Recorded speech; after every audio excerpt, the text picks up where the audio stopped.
Aston Villa 2, Manchester United 1. Bruno injured. Cunha missing sitters after sitters. Sesko, is he getting enough service? Is he not? Are we going to sound like Arsenal fans when it comes to Gyökeres with him?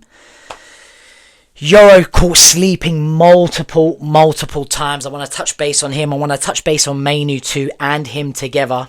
A video I made in the summer. And is that coming to fruition now? Both of their attitudes, you know? And what now? Where do we go from here? You know, I mean, we had lost once in 10 games, and here's another loss to a very strong Villa. We have Newcastle next. Guys, we're going to get into all of that in this video. But let's start with the result. Let's start with the performance. Listen, were Aston Villa amazing today? No, they weren't. 2 moments from Morgan Rogers. I mean, he's a shoo-in for England now, isn't he? 2 moments from Morgan Rogers, 2 great goals, is what's won them the game. And listen, we've been winning games like that for multiple years. Moments FC. And sometimes that's how you win games. We only win games that way, unfortunately. But that's what Aston Villa did today. They were Moments FC. And those moments came from Morgan Rogers. Fantastic goals, both of them. Because otherwise, if we're to be honest, we dominated the game more or less. We were good on the ball. We were creating chances. They weren't clear-cut, but we were creating chances. We were, again, pretty exciting to watch against a Villa team. God knows how many they've won on the bounce now. So I was pretty impressed with my team. I was pretty impressed with the performance, especially first half, conceding and then getting a goal straight away. And then you see Bruno pull up. Even he was surprised. The commentators were surprised. Bruno injured is not a sight you see very often, if at all. Bruno's Wolverine. And even he was shocked that he felt his hamstring. And second half came. To all the people that want Bruno out. To all the people that would accept 70 million for Bruno tomorrow and invest it elsewhere. The minute the man's come off, you know, we're joint first in the league for set pieces scored, us and Leeds. From scoring goals for set pieces. All our set pieces thereafter went down the drain. All the deliveries went down the drain. I mean, I don't need to stay here all day on the Bruno subject, but without him, we're in massive trouble, and let's hope that injury is not a big one. Let's hope that injury is not a big one. No Mbumo, no Ahmad, they went to AFCON. If we lose Bruno as well, we were toothless without him.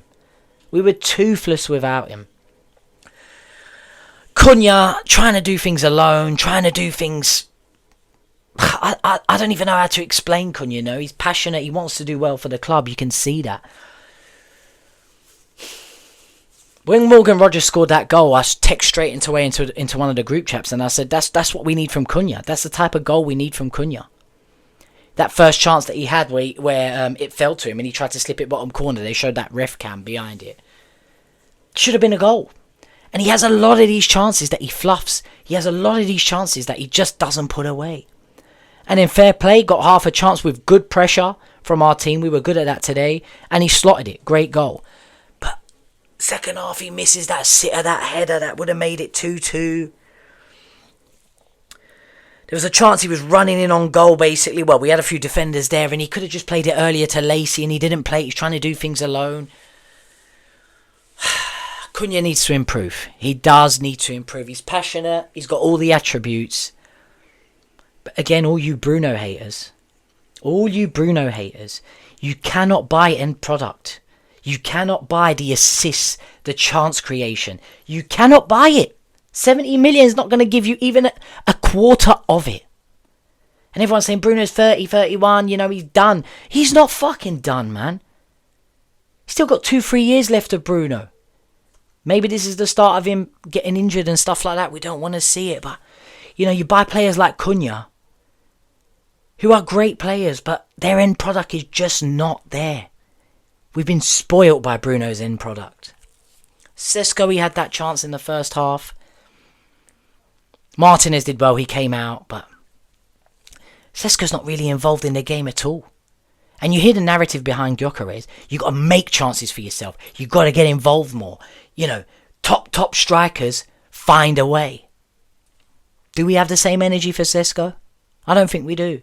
I want the guy to do well. I want the guy to pull up some trees, but I'm still stand by the argument that we should have spent that money on a midfielder. We should have spent that money on a midfielder. But they brought Sesko in to score goals in games like this, to score goals in games like Spurs, to score goals in games like Nottingham Forest. He's just nowhere. He's well off it. He's well off it in terms of quality. You know, Gyökeres getting all the stick in the world playing in an Arsenal team for not creating for himself. They're not supplying anything to him. And listen, we're not doing the best for Sesko either, but you got to do better. The sniffs that you get, you got to put it away. 2 times he got in behind. The second time he took a massive touch. Knocked it through the goalkeeper and the defender.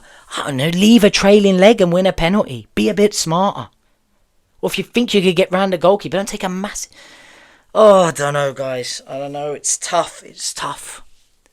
Overall, he's changed the system again. I don't even know what it is. 4-1-4-1. I don't know what the flipping hell he's doing, to be honest with you. You know. But it's better, and it shows that the stubbornness that this manager usually has, he's starting to come away from it. All of that is positives for me. But I can't sit here and be happy with a loss, no matter who it's against. Performances only take you so far. Listen, if we got a point today, I would have been happy. I would have taken it. But a loss, you just come away from that scratching your head thinking,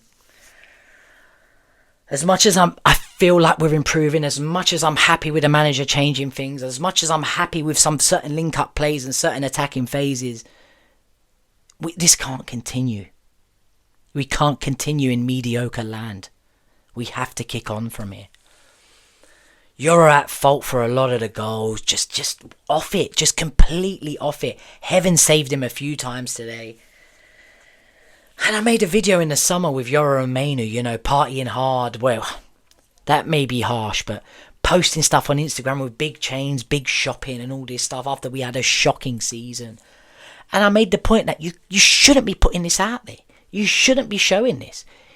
You finished 15th last year and you're out here showing you like flashy cars, flashy chains, chilling with whoever you're chilling with.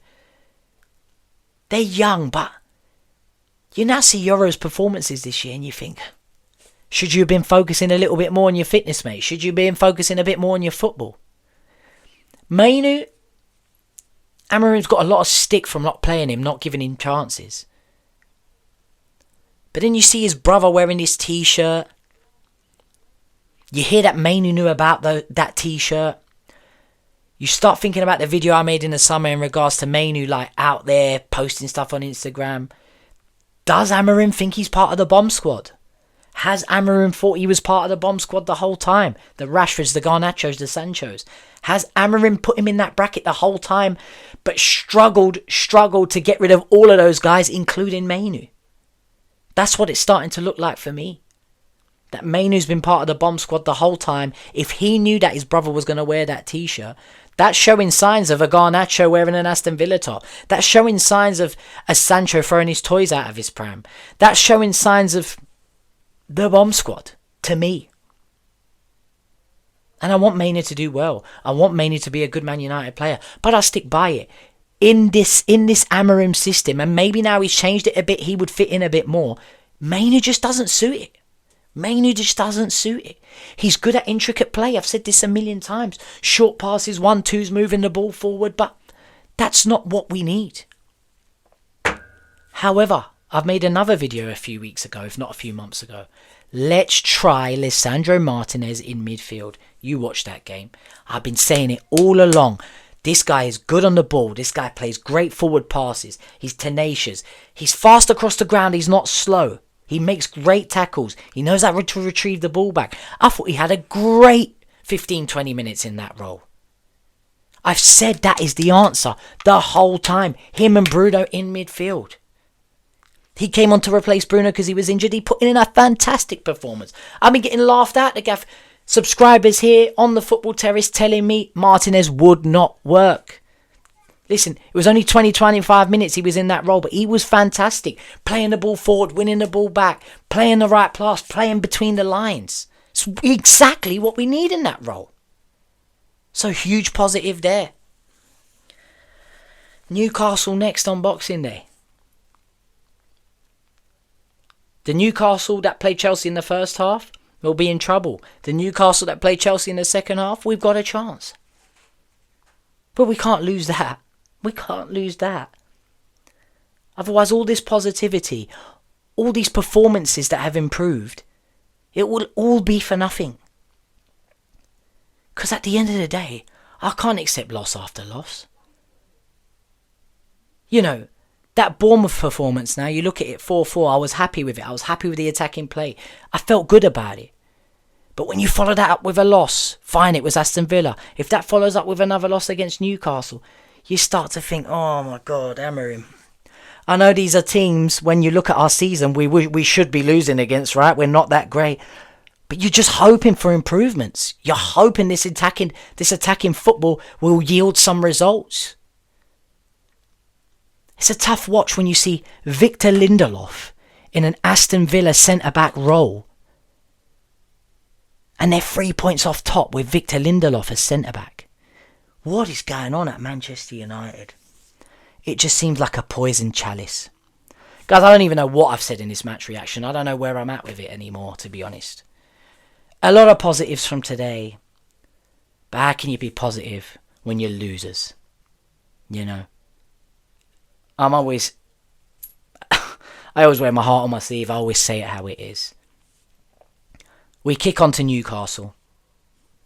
I hope Bruno's not injured for any long period of time and he's available for that game and it was a precaution to take him off. But in that Newcastle game, play Martinez in midfield. Play Bruno in midfield. Give Sesko another chance. But all these chances, all these different systems, all these try this, try that, it's all starting to run out a little bit. I really want this to work, guys. And I've been as positive as I can be. I'm going to stick behind the team. I'm going to stick behind the manager. It's Christmas. And things have improved. But I can't support no losers, man. I can't embrace losing. We're better than that. My standards, our standards as a club have fallen. But we're better than that. We deserved at least a draw today. It wasn't good enough. But the last note I want to finish on, all you Bruno Fernandes outers out there, all you Bruno Fernandes ain't that good out there. This team still without our captain, without Bruno Fernandes, is toothless. Zero threat. Pray and hope he's back. And stop wishing him away. Stop wishing we sold him in the summer. Stop wishing for 100 million for him because 100 million is not enough to replace what he offers us. Unbelievable footballer. Guys, please like, subscribe, comment as you usually do. Let me know your thoughts on the game. Let me know your predictions for Newcastle. Where do we go from here? Catch you on the next one, guys. Boom.